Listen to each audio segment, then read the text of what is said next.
is a description of heaven. It's from the Confident Communication Manual, speech number 4, how to say it, and it's 5 to 7 minutes. Words and sentence structure communicate the ideas clearly, accurately, and vividly. Rhetorical devices enhance and emphasize ideas. No jargon or unnecessary words. Correct grammar used. Is heaven real? What will I hope it will be like? Who will be there? I've thought about this for some time. I've never tried to express it in a speech. To inspire us, as always, I welcome Bobby Lloyd.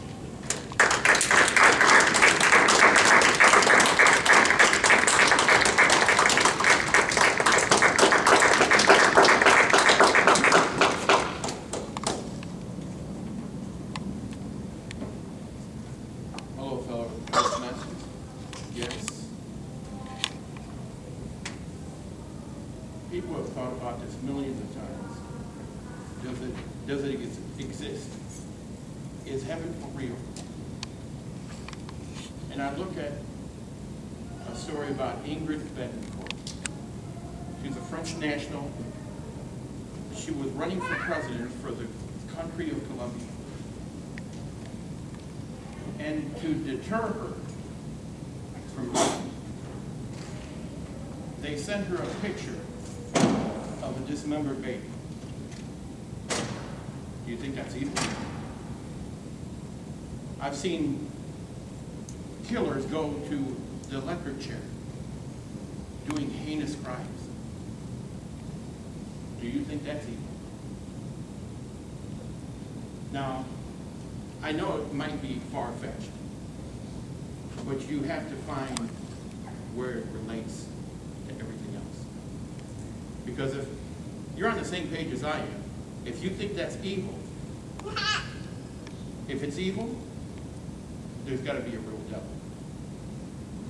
If there's a real devil, I think there's got to be a real hell too. And if you have a real hell, you have a real heaven. And if you have a real heaven, you have a real God. There are some things in life I just don't get. Early on in life, I've lost 3 close friends. One died in a drive-by shooting.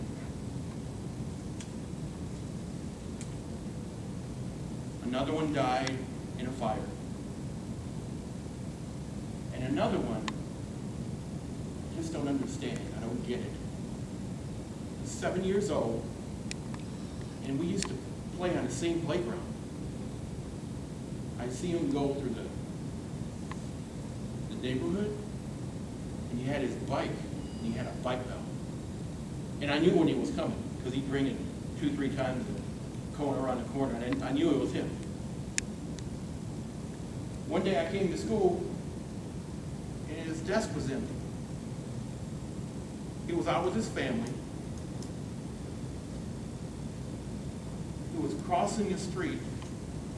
He was on his bike, and he got hit by a truck. He's gone, just like that. 7 years old. I don't get it. I don't understand. I'm going to be going through a potentially life-threatening surgery here, May 30th, and I don't know if I'm going to make it. The tumor that I have measures out at 5.3 centimeters, and it lies right on top of a major blood vessel in my brain. Now, if I don't make it, this is what I envision happening. I'm going to look down, and I'm going to see I got a white robe on. I'm going to approach some gates that are silver and gold and shiny. The walls have all kinds of different stones. Red, blue, green. It's beautiful. There are streets of gold. There's a white mist that's all over the street. It's beautiful. You don't have to worry about pain, tears, suffering. I walked through, and the first thing I hear is that pipe bell. I see him on a bike that I always see him on. I see him smile. I see his eyes. He's happy. He's got a lot of joy. And I keep walking down the trail. And I see the trees. And my mansion is far down the road, but I can't see the forest. When I get closer, there's a playground on the side of the trail. There are slides, there's swings, there's these small little springy animals that you jump on and you go back and forth. And all these kids, you could hear the squeals, laughter. And they're all having fun. And I know why they're there. The invites have already been sent out. And a monster that went ahead and took away their childhood didn't win after all. We get to play here the rest of our lives. I keep walking down the trail. There's a beach full of shells.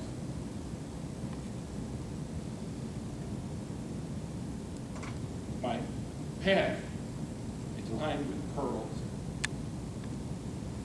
I see the sea.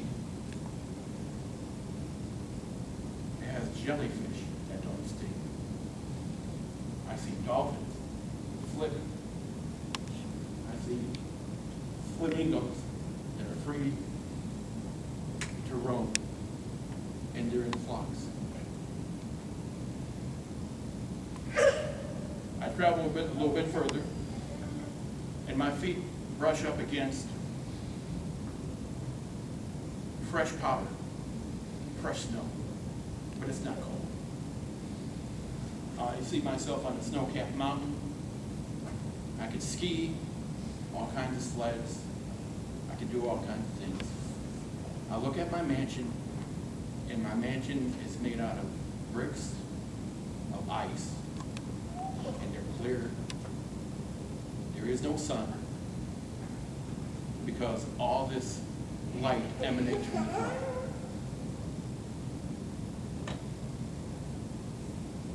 There's nothing you have to worry about. There are no bills. And that is my part of heaven that I want to get to. Whatever I have to do to get there, that's what I'm going to do.